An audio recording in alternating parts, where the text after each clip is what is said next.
नियमानुसार परमिशन लें। अगर अनुमत नहीं है तो इस तरह के अवैध निर्माण नहीं करें। न विकास का कार्य है, साफ सफाई है और जो फ्लैगशिप योजना राज्य सरकार की है और मंडल के सभी वार्डों में किसी भी व्यक्ति को त्रस्त होने की ज़रूरत नहीं है। सरकार ने हमें यहाँ पर उनकी सेवा के लिए नगर पालिका के अधिशासी अधिकारी का पद एक बार फिर देवेंद्र जिंदल ने संभाल लिया है। आज दोपहर 12:15 बजे उन्होंने कार्यभार संभाला। पालिका अधिशासी अधिकारी का पद ग्रहण करने पर कांग्रेस के एक गुट ने उनका जोरदार स्वागत किया और खुशी में मिठाई बांटी। देवेंद्र जिंदल के पद ग्रहण करने की भनक लगते ही कांग्रेस के एक गुट के पार्षद व जनप्रतिनिधि नगर पालिका पहुंचे और देवेंद्र जिंदल को 101 किलो फूलों की माला पहनाकर स्वागत किया।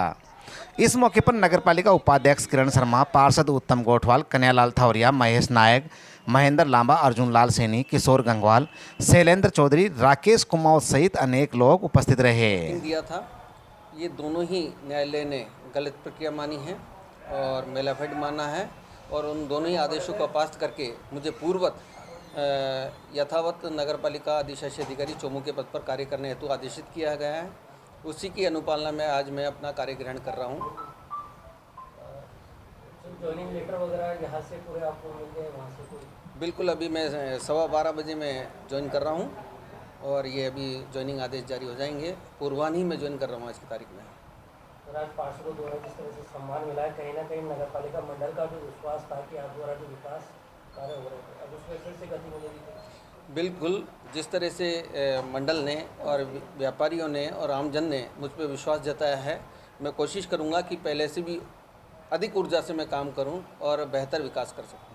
तो ये बार-बार उठापटक क्यों हो, ये फिर ट्रांसफर, फिर यहाँ पर स्टे लेने के क्या क्यों होता है? ये मानसिकता का परिचय है कि कुछ भ्रांतियां हैं जिनको लेकर कोई अच्छे कार्य करने पर कोई अवरोध तो होते ही हैं।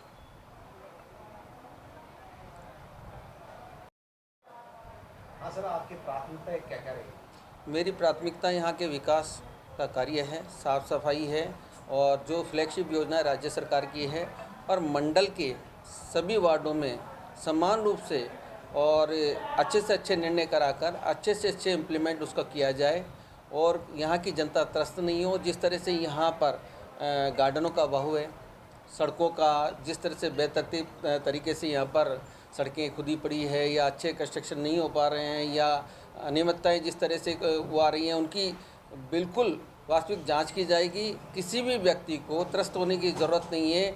सरकार ने हमें यहाँ पर उनकी सेवा के लिए बिठाया है। पार्षदों को उनका प्रतिनिधि बनाकर भेजा है तो पार्षद भी सम्मानीय हैं। उनसे असंसदीय टिप्पणी से नहीं की जानी चाहिए, उनको बराबर रेस्पेक्ट देना चाहिए, सुनना चाहिए और जो दलाल प्रवृत्ति के कुछ लोग हैं उन पर अंकुश लगाना मेरा प्रथम उद्देश्य रहेगा। एक मीटिंग को लेकर के भी काफ़ी कुछ विरोध रहा है, क्या रहेगा उस मीटिंग का एजेंडा? जिस तरह से एक बैठक के लिए, बोर्ड बैठक के लिए प्रावधान सरकार ने किए राजस्थान नगर पालिका अधिनियम में, उसमें उन्होंने ये निर्देश दिए हैं कि साल में 6 बैठक होनी चाहिए। लंबे अंतराल तक कोई बैठक नहीं हुई थी और लगातार पार्षदों के द्वारा भी इसकी बैठक की मांग की जा रही थी, क्योंकि पूर्व के कामों के साथ साथ आगामी निर्णय भी लेने होते हैं। बोर्ड की अप्रूवल के बाद ही वो कार्य किए जा सकते हैं। तो इसको लेकर मैंने पत्र लिखा था।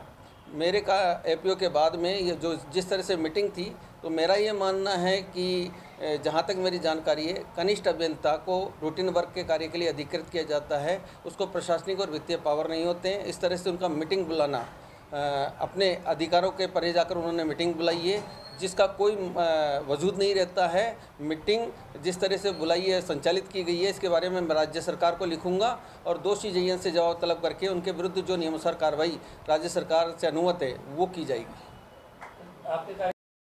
जहाँ जहाँ भी अवैध कॉम्प्लेक्स होंगे, मैं तो कहूँगा कि नियमानुसार परमिशन लें। अगर अनुमत नहीं है तो इस तरह के अवैध निर्माण नहीं करें, ना स्वयं का नुकसान करें, ना ही हमारा श्रम का नुकसान करें और हमें श्रम संसाधन लगाने पड़ते हैं, अंकुश लगाना पड़ता है, उनका भी लॉस होता है। इस तरह से वो नियमानुसार ही कार्रवाई करें, अवैध रूप से कोई भी निर्माण नहीं करें।